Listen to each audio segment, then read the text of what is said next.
Welcome to All Things Photonics, a podcast about the physical science of light driving scientific innovation in the 21st century. I'm Joel Williams, Associate Editor at Photonics Media. Join us as we explore the latest trends in optics, lasers, microscopy, and spectroscopy. Each episode, you'll hear from leading voices from across the photonics landscape, brought to you by Photonics Media.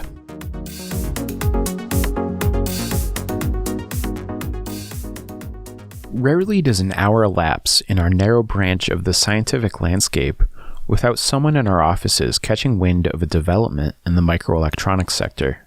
Qualifying the significance of a scientific development can be challenging, and it's no exception when it comes to semiconductors.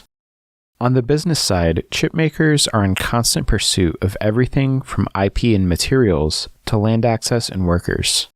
In academia, entire scientific disciplines, and full classes of budding talent, are emerging in the areas of material science, photochemistry, and optoelectronics. And in R&D, the path to productization is ever accelerating. For the likes of the circuits, inductors, and diodes that make microelectronics go, never has it been more abundantly obvious that innovation is underway. And that, of course, doesn't even begin to touch on the legislation and policy that so often place semiconductors atop news cycles around the world. Amid this present state of rapid growth, we've often wondered how exactly the current semiconductor climate affects those who represent this link or that in the photonics value chain. In our quest for an answer, we've turned back to Walter Burgess. Burgess, who helped launch our podcast years ago as guest number 1, has taken on a position of prominence for his region and its interests pertaining to chips. In his home state of Arkansas, Burgess is bridging the interests of industry and statewide economic development by working to ensure the state and its businesses leverage the CHIPS and Science Act to optimize their returns following passage of the legislation last year. From ensuring that funding is applied for and distributed on a grassroots level to using the platform of his position as co-CEO of Power Technology Incorporated to capitalize on opportunities for his Arkansas business and others, Burgess is entirely entrenched in Arkansas's CHIPS Act opportunity. And while that state in particular has its share of operational optics and photonics companies, Burgess's expertise is aptly applied to others around the country who are working to seize their own CHIPS Act opportunities.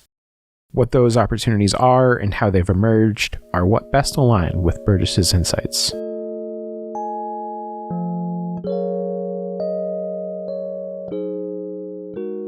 So what I'm hoping to do today in our conversation is to spotlight this current dynamic that exists between semiconductor manufacturing and economic development, really in one specific region that you can speak to. But before we begin that exploration, I'm hoping you can shed some light on the region that we'll be discussing.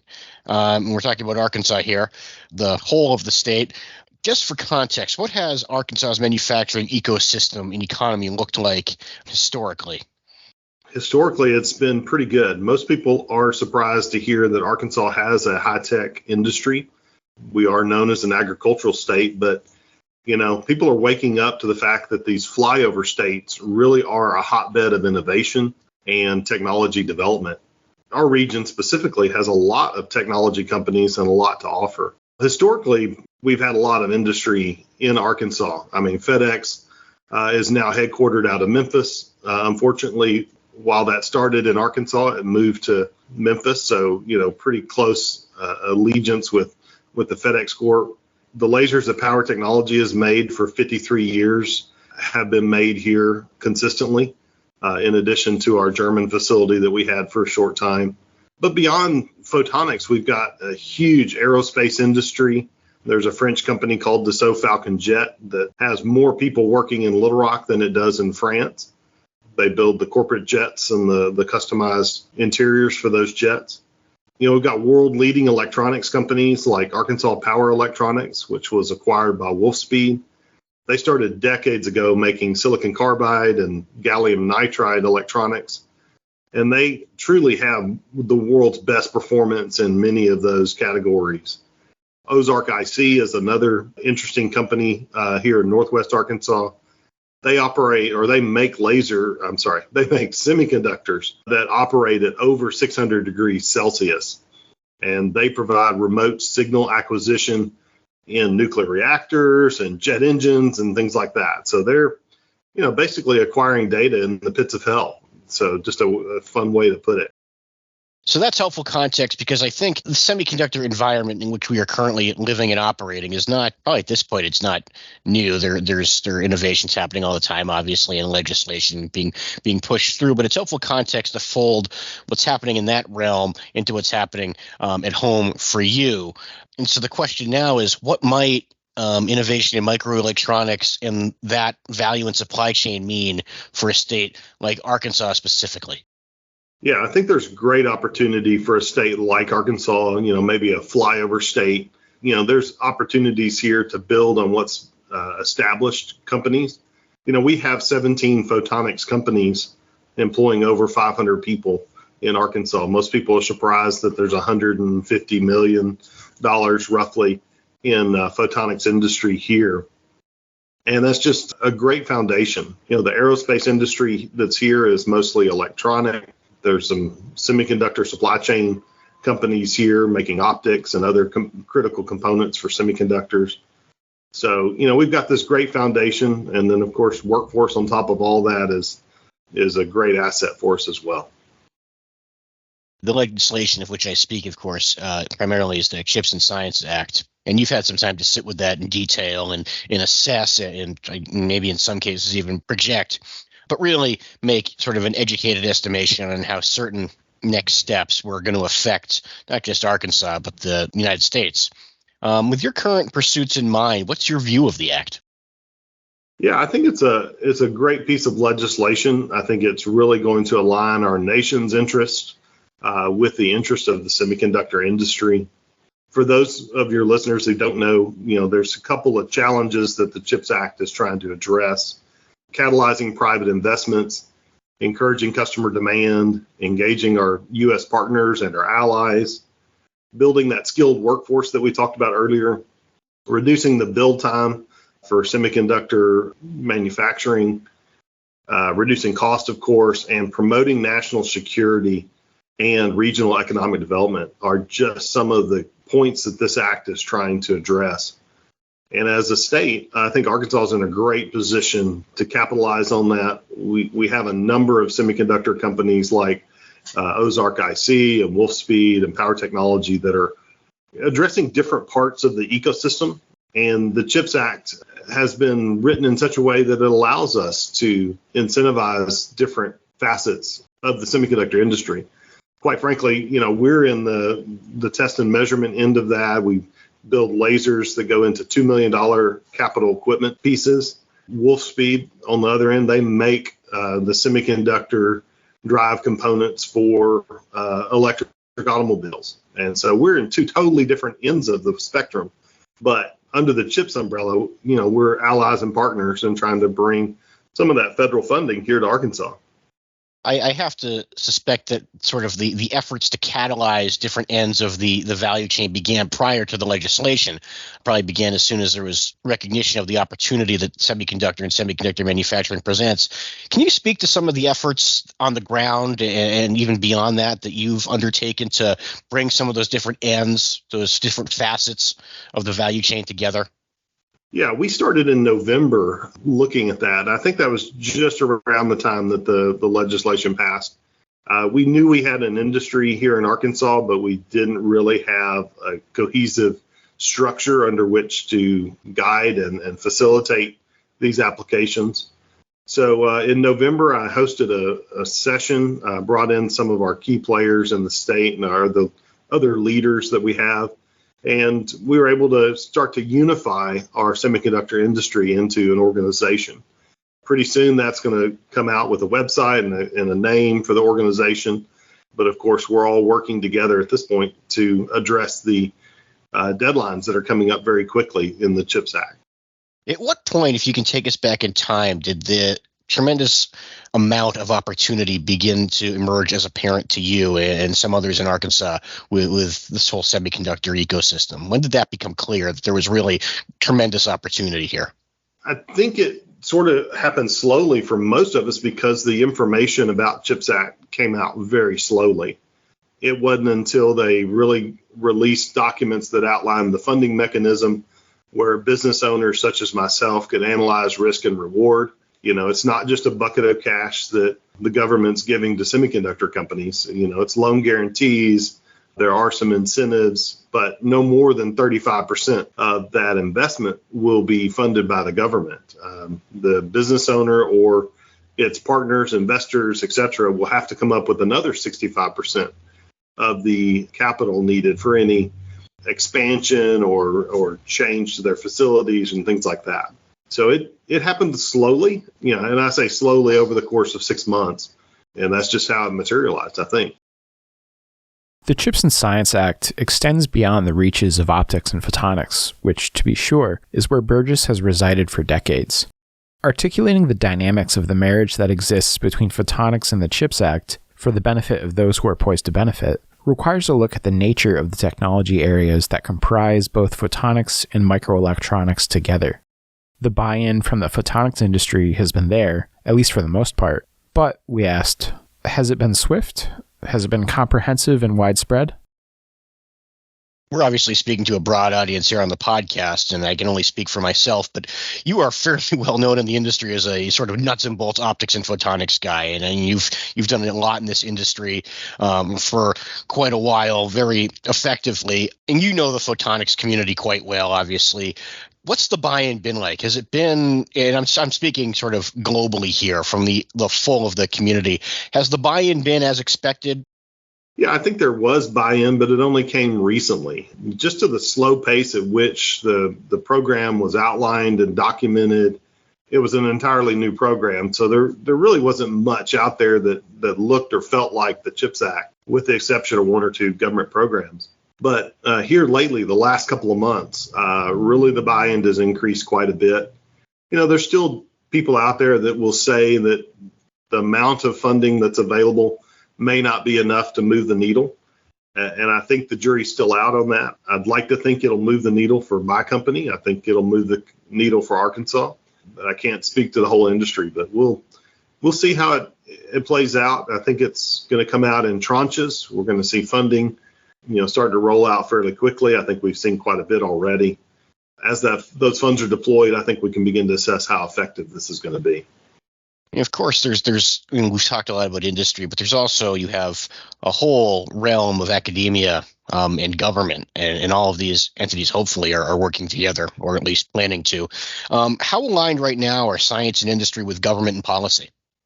Over the last couple of decades, we've seen governments generally become more aligned with industry. It could be in the form of workforce training. It could be in the form of, say, the DARPA program, where the government said, here's an impossible task, go solve this problem for us. It could be in the form of the SBIR program, where the government says, again, this is a really difficult thing. We're probably not able to do this task ourselves. Here's $100,000 or $250,000 to go solve a core problem.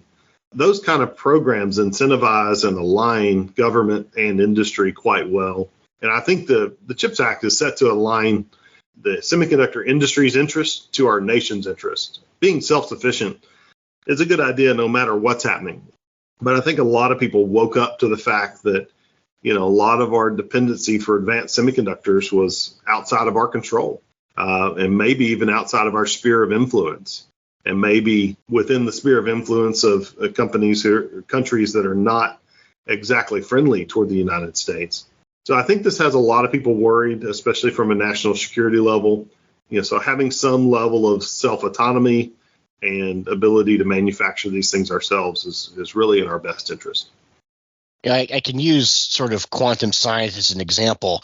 The quantum science community has spent a lot of its efforts with government just explaining some of the technology and its significance.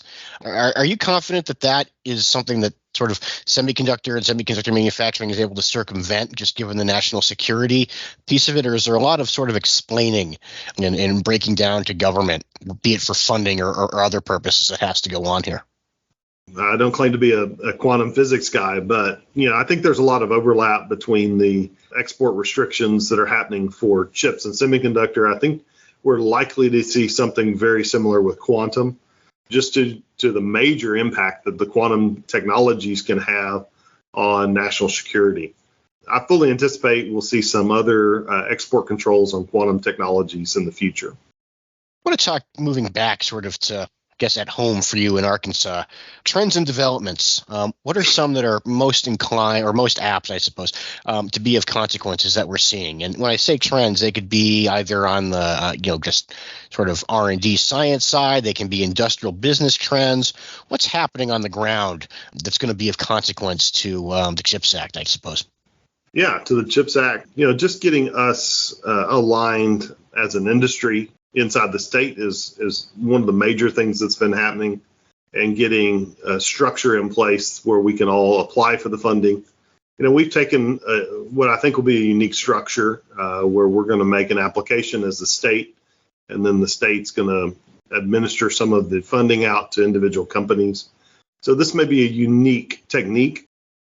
Yeah, I think more traditionally, individual companies might think about applying on their own. Writing grant proposals is not a common skill. And so it could be difficult for small companies below $10 million, for example, to have that skill set in-house. And so individual companies, small to medium enterprises, might have trouble applying individually because it's not a trivial task. Arkansas has a good infrastructure for grant writing. We have the EPSCoR program, and we have some very talented people there that have used the EPSCoR program to bring federal funds to the state. And that's probably one of our secret weapons, is that we're able to build on our EPSCoR success and use that as a focal point for our CHIPS Act funding as well. That brings up an interesting point. Anytime you're doing something new or something that qualifies as a massive undertaking, which I think is fair qualifiers for what is happening now, throughout the sort of levels of the value chain, there are different skills, different efforts that need to be pursued. Grant writing just itself is one of them. Is that factored into play? Are there supports that you're providing as a state for some of the businesses and some of the players that sort of aren't necessarily on the science side, but very much are relevant to this overall effort that you're undertaking? Yeah, our Department of Commerce is one of the leading groups within this CHIPS Act effort. And one of the things that they're providing is the ability to write the grants and grant writing support. So I think that's great. We have some very successful smaller companies that have written a lot of grants as well, and they're contributing their knowledge. But absolutely, we're getting great support from our state, from our Department of Commerce head, and also our governor is very much on board with the efforts that we're making in the CHIPS area. You can only be in one place at once, but what are we seeing in other states or maybe nationally as it compares to Arkansas? Are these efforts being put in place in similar ways or to similar extents globally, or are we sort of too early to tell, I guess? Yeah, we're seeing some early funding opportunities that generally revolve around the big companies that have all the support that they need to write those grant proposals themselves.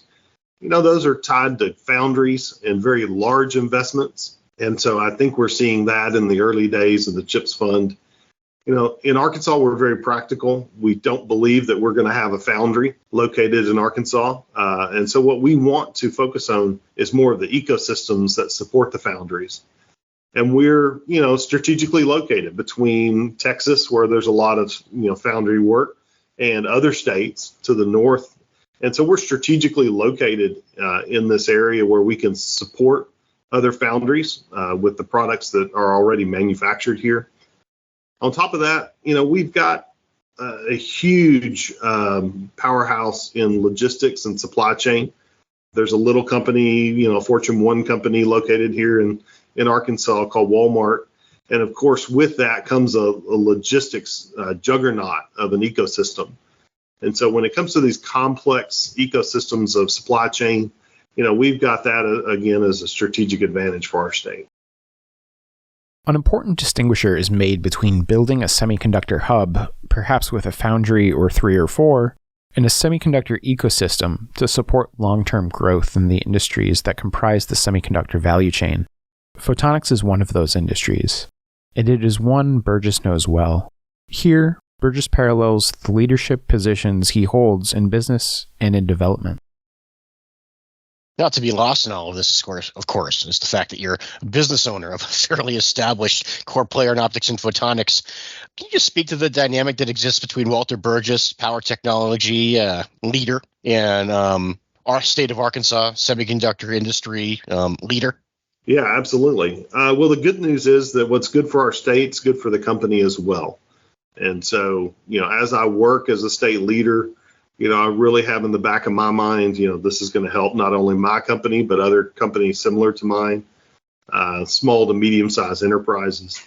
And so what I really find is that we're, very closely aligned in those two leadership capacities, and I don't have to differentiate them too very much, which is fortunate. But, there is a time commitment that becomes a little stressful at times where I need to be doing something for the company, and I ended up, using that time to benefit some other company. But, that's the tension in being a leader. You always have to figure out what's the most important thing that has to be done right now. Yeah. And you, of course, SciAt DCS, SciAt Photonics West, you're on the floor as you have been for years and doing your thing. Has that thing, changed, or the conversations you're having, be it at shows or, in the office, are those changing just by virtue of what your focus is now?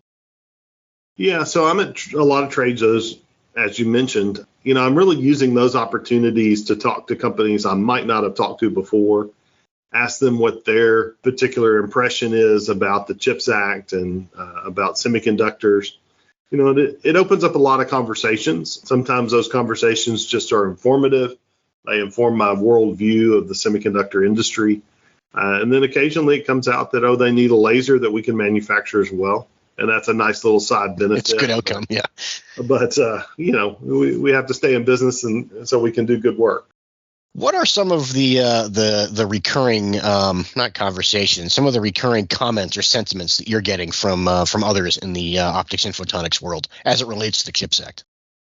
Yeah, deadlines. The deadlines are pretty quick, and I think June 1st might be an upcoming deadline.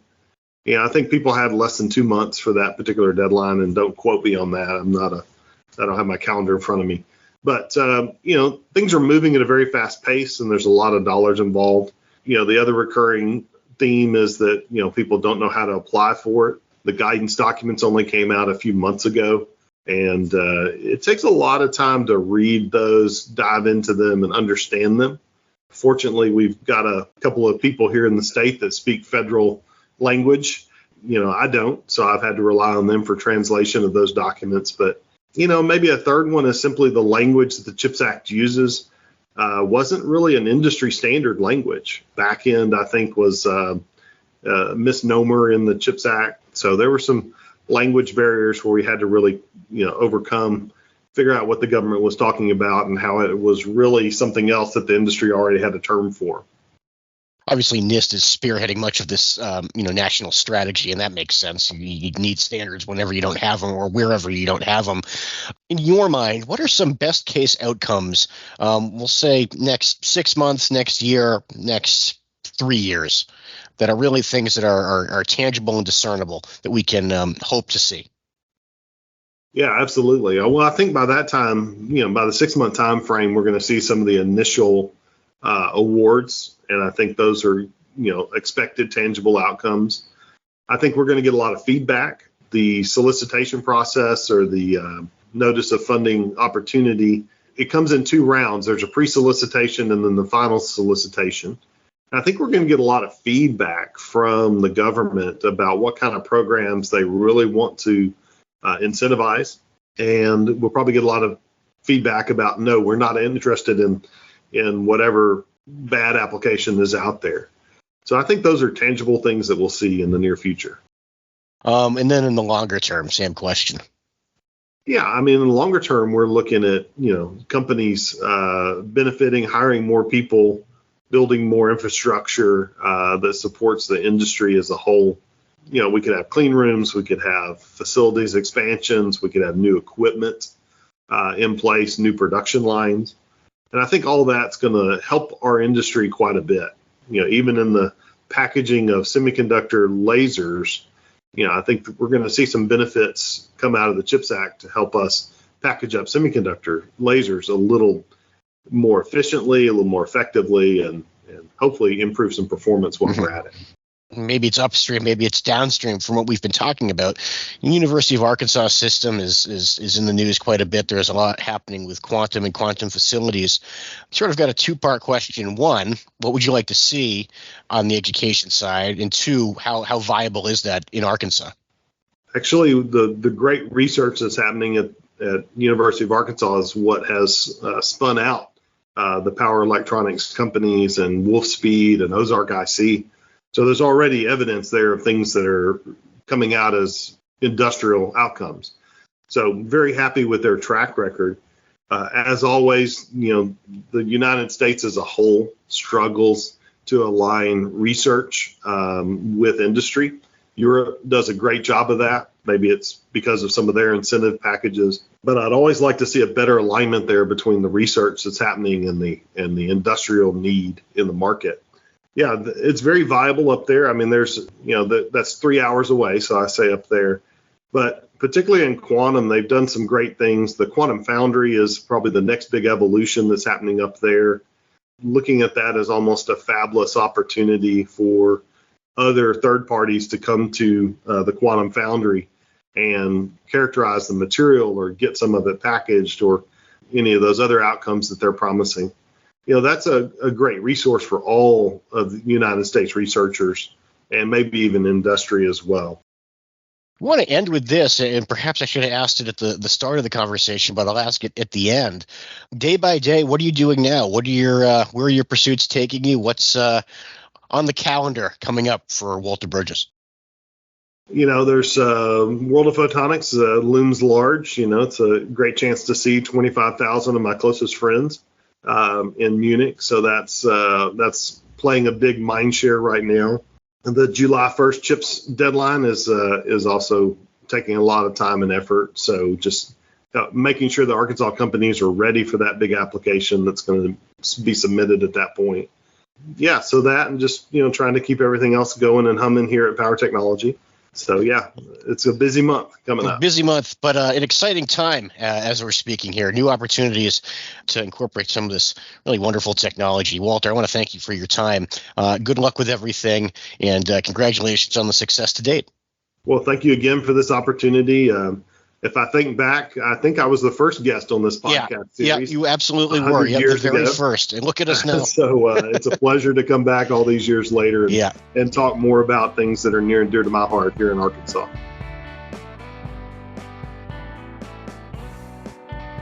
That concludes this week's episode of All Things Photonics. Thank you to our engineer, Alan Shepard, and to our news editor, Jake Saltzman, as well as to this week's sponsors. Our featured music is courtesy of betterwithmusic.com. Most of all, thank you, our listeners. As always, you can share your thoughts, pitch us ideas, and let us know how we're doing. You can reach us at allthings@photonics.com. All Things Photonics is available on all major platforms, including Spotify, Apple Podcasts, as well as on our website, photonics.com.